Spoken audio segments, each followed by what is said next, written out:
안녕하세요. 플로깅 큐티 채널입니다. 오늘 5월 14일 토요일이고요. 고린도전서 7장 1절에서 16절 말씀입니다. 여러분, 고린도는 항구 도시로다가 많은 문화들이 있다고 얘기하지 않았습니까? 전 세계 사람들이 거기 다 오는데 어떤 사람들은 배를 타고 왔는데 아내를 넷을 얻어가지고 마치 아내 넷과 아이들이 10명도 넘고 이런 사람들도 보게 됩니다. 그러면서 이 안에 저 안에 전부 자기 마음대로 이렇게 능력을 가지고 하는 것을 보고 이 고린도 교회에 있는 사람들은요, 그런 것이 부러울 수도 있습니다.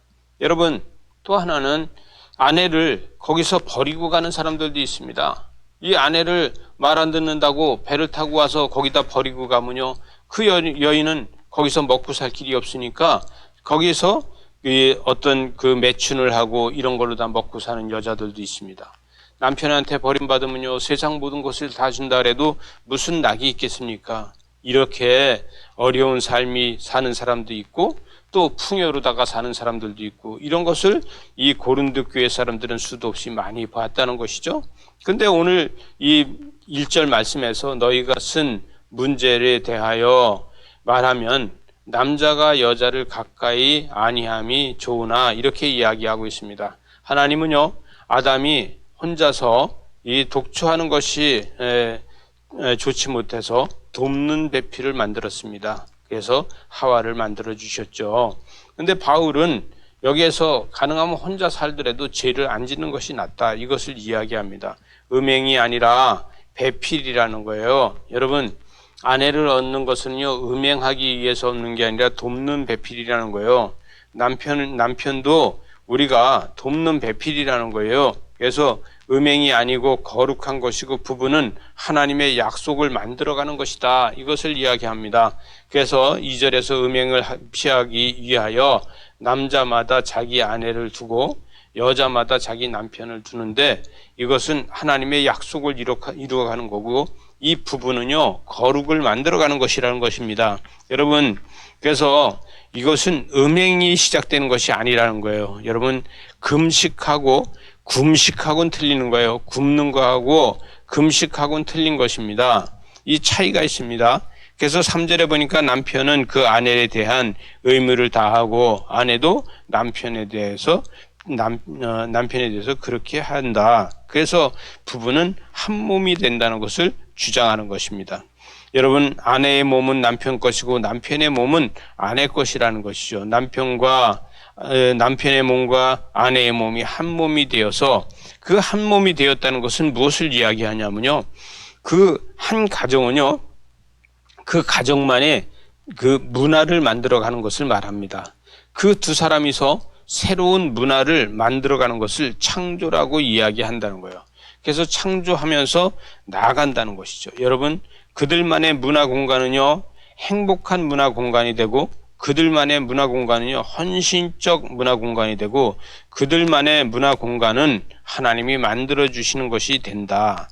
그래서 여러분, 5절 말씀해 보니까 서로 분방하지 말라. 다만 기도할 틈 외에는 그런 것을 하나로 다 문화로 다 만들어 가야 된다. 너희가 절제 못함으로 말미암아 사단이 너희를 시험하지 못하게 하라.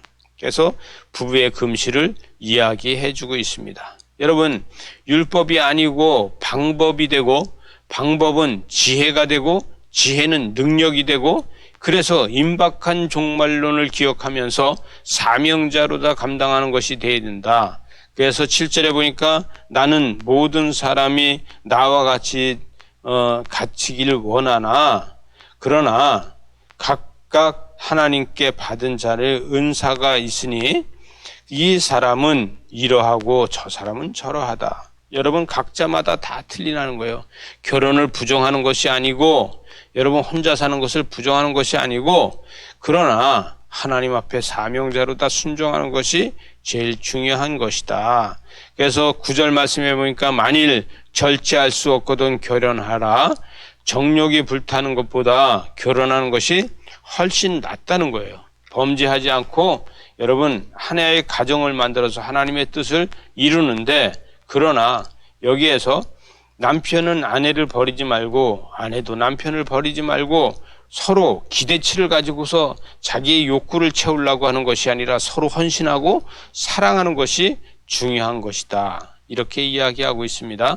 여러분, 가정은 구원에서 시작이 되고 아내는 회심에서 시작이 되고 갈등은요, 이런 것들이 없어지면 갈등이 되는 건데 신앙의 삶의 비중은 더 큰 것이라는 거예요. 그래서 남편과 아내의 삶이 중요한 것이다. 여러분, 우리 14절로 다 넘어가서 보겠습니다. 멀리 14절을 보면 믿지 아니하는 남편이 아내로 말미암아 거룩하게 되고 믿지 아니하는 아내가 남편으로 말미암아 거룩하게 되나니 그렇지 않으면 너희 자녀도 깨끗하지 못하느니라. 그러나 이제 거룩하라. 그래서 믿지 않는 남편과 믿지 않는 아내 때문에 힘들어하고 어려운 것이 아니라 그 구원을 위해서 노력하고 기도하고, 가정은요 율법이 고정되는 장소가 아니고, 가정은요 문제가 부각되는 장소가 아니고, 가정은요 그 공동체의 거룩한 문화가 만들어지는 것이 가정이다. 그래서 16절에 가서 보니까 아내 된 자여 내가 남편을 구원할지 어찌 알 수 있으며 남편 된 자여 내가 내 아내를 구원할지 어찌 알 수 있으리요.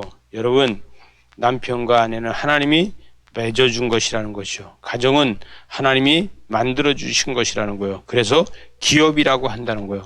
그 기업은 하나님이 주신 기업이기 때문에 그 기업을 통해서 하나님의 영광을 나타내는 것이라는 것을 이야기합니다. 기도하시겠습니다. 하나님, 우리를 통해서 가정을 기업으로 다 주셨으니 그 기업을 통해서 하나님의 역사를 만들어가게 하여 주시옵소서. 예수님 이름으로 기도리옵나이다. 아멘.